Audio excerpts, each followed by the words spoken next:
Was Jake Browning actually good? All ball, no fluff. Let's get into it. First play here, little dagger concept up here at the top. Got the post. That's kind of a clear out. This guy's sitting underneath. Then we're going to have this receiver over here on the deep dig. Nice shot by Browning here, kind of feeling, or excuse me, stepping up in the pocket despite having this cat blitz in his face. Also bringing this linebacker here, dropping this guy out. Really good job. Browning, like I said, stepping up in the pocket here.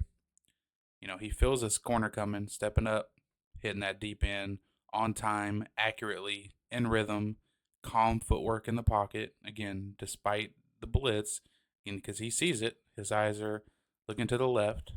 Right? He's looking this way, maybe checking to see what's going on with this X down here at the bottom. Again, looks it off, steps up in the pocket, delivers a nice ball over the middle. Next play here, 3-by-1 bunch. Okay, check out the ball placement on this throw. Let's let this thing play out. My goodness. Now, some coaches may be mad that he even attempted this, right? I don't like how, if we're going to have that route up there at the top, 7 route, corner route, you'd prefer to see something, underneath, kind of over in this area, pulling this guy down to make this a little bit easier throw for Browning. But again, I mean, initially on the snap, he's looking towards the bunch side. He kind of got 3 guys running in the same area. That's never a good thing. And, he gets off of that pretty quick, checks the safeties with his eyes, gets back to the backside. Watch him also reset his feet in the pocket right there. And then just makes this crazy throw in between this hole, between this underneath defender and the safety here. Really good ball. And, I've seen someone say on Twitter that, Jake Browning wasn't actually good and it was all Zach Taylor's play calls. And that's kind of what prompted me to make this video. And look, I think both things can be true. I think Zach Taylor did call some good games, but he also called some stinkers, just like that last, one of the last plays I showed you where he had 3 guys running in the same place. But this play here, this touchdown pass is an example of a good play call down in the red zone by Zach Taylor, right? You're going to have this tight end essentially chipping out, boxing out these defenders, getting mixing out here in the flat, wide open for this touchdown. And again, Browning does his job, puts it on the running back. Maybe throw it outside just to keep that momentum, but he got the ball there nonetheless. I think another thing I noticed when watching Browning, he has a really decent pocket presence about him, right? He's able to escape danger at the very last second. I mean, you see here, his left tackle gets beat inside. He kind of feels it and he's able to escape, roll out of the pocket, and he keeps his eyes downfield. And he's able to find his receiver, his tight end right there for a nice gain. Next play here, another example of ball placement. Look at this. I mean, you cannot put this football anywhere else other than where Browning puts it right here. I think his tight end actually drops it. I'm not sure. Can't really tell. Yeah, he drops it. But again, like the ball placement, calm in the pocket with a pocket that's kind of collapsing from all angles here. Calm feet going through his progressions. Not there, not there. Let me fire this ball in there to my tight end. Outside the numbers, right on the money again, where only he has a chance to catch it. Look at it here from this next view. Kind of just show. Yeah, I mean, come on. Beautiful placement. Fortunately, dropped by the tight end. Let's put this thing in slow mo. Ooh. Got to catch that. This next play here, I like this. This is good play recognition by Jake Browning. Okay, he knows the Chiefs are up to something. Look, you see this kind of guy out here kind of looking, creeping in, this guy creeping up. They're going to drop some guys out on the left and send pressure from the right. And Browning knows, replace the blitzer. If this guy blitzes over here, guess what? We're going to throw into this void where this guy was. And that's exactly what happens. Okay, 20, 27, you want to blitz? No problem. I'll just throw the ball where you were going to be for a nice gain. Good stuff. Good play recognition there from Jake Browning. This is on a 4th and 18 towards the end of the game. Obviously, got to have it situation.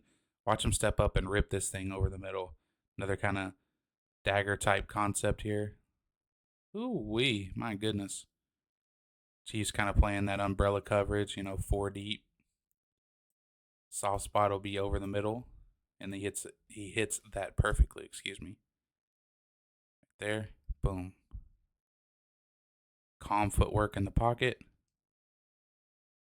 1, 2, 3, 4, 5 step drop. One hitch, two hitch. Let that thing rip. Convert to the first down.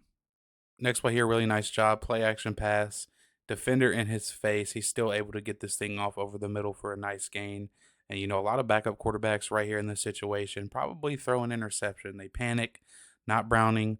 He's able to, he initially looks left. What he wants is not there. He's looking for this deep curl down here to number 5. It's not there. So he gets back over to the middle, lets that thing go off platform, and takes a monster hit in doing so. But really nice job from Browning to keep the play alive and to make a nice play. Next play here, nice job from Browning using his eyes to manipulate this guy. Initially, he's going to, after the snap, Browning is going to look left. That's going to get this guy to kind of, buzz over to the left a little bit, opening the throwing window for this receiver right here over the middle. And Browning, again, use the eyes, manipulate him. Nice throw over the middle, although you would like to see better ball placement, okay? Let's put this thing out in front of the receiver so Jamar Chase can maybe take this thing, split these safeties, and go score a touchdown, right? Throws the ball behind him. But again, nice job with his eyes. Just need a better ball placement here. And then here we go again, ball placement issues popping up. This is a pick 6, okay? Got to make this easy throw. It's here. It's open. Let's do it, right? 3-step drop, back foot hits, ball's got to be out now. And, it is kind of out on time, maybe a tad late, but like we got to have better ball placement here. The pocket is clean enough. Okay, maybe initially looks left, doesn't like it, comes back. Got to have better ball placement. This thing is took for a pick 6 because, he throws this thing to the left, tight end tips it, it's intercepted, out of there. This next play here is an example of Browning rushing through his progression, okay? Another quick game concept, right? 3-step drop, 1, 2, 3, back foot hits. Ball needs to be out now to this wide open tight end in the flat. It's just a curl, flat combo concept here. And for some reason, Browning just kind of rushes through it. He gets off of it super quick, looks backside, kind of, gets a little bit of a happy feet and throws a panic ball to Joe Mixon that ends up being incomplete. But again, we got to make this completion here up top to the tight end. If not, let's hang in there, reset our feet and hit this deep curl. Maybe throw this deep curl with some anticipation down here at the bottom. And I guess probably didn't have time to do that with this loop in defensive lineman. But nonetheless, he rushes through his progressions on this play, especially up top where he had that wide open tight end. Just gets off of it way too soon. Next play here again, nice job with Jake Browning using his eyes to manipulate the defender. Watch him. He's gonna make this throw over the middle to number 5 there, Higgins, I believe. But what makes this play good by Browning is he's gonna look left, and that's gonna get this defender here to open up his hips towards this way, so that he isn't able to break back on the ball over the middle. So let's watch this here, slow motion. Fake toss, looking left. See how that defender's hips are flipped this way? That opens up this throwing lane over the middle right there. Boom, good zip on the ball. Really nice job from Browning. Next and final play here up top, fade route. Receiver initially stems inside, but is going to kind of round this thing back outside. And then Browning is going to drop this thing in the bucket towards the sideline from, pretty much the far hash, drops it in a bucket. The only thing you maybe want to see here, maybe, when you see this defender get burnt that much, okay, that much, maybe let's throw this thing a little further out here.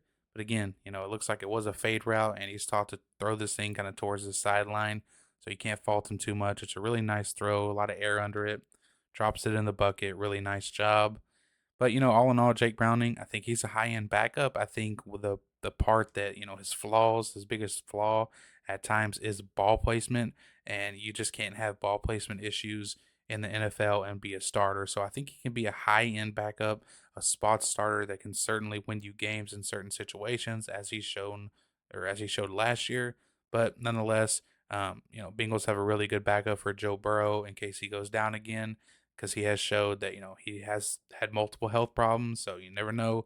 Jake Browning may be called upon again. I appreciate you guys watching. Peace.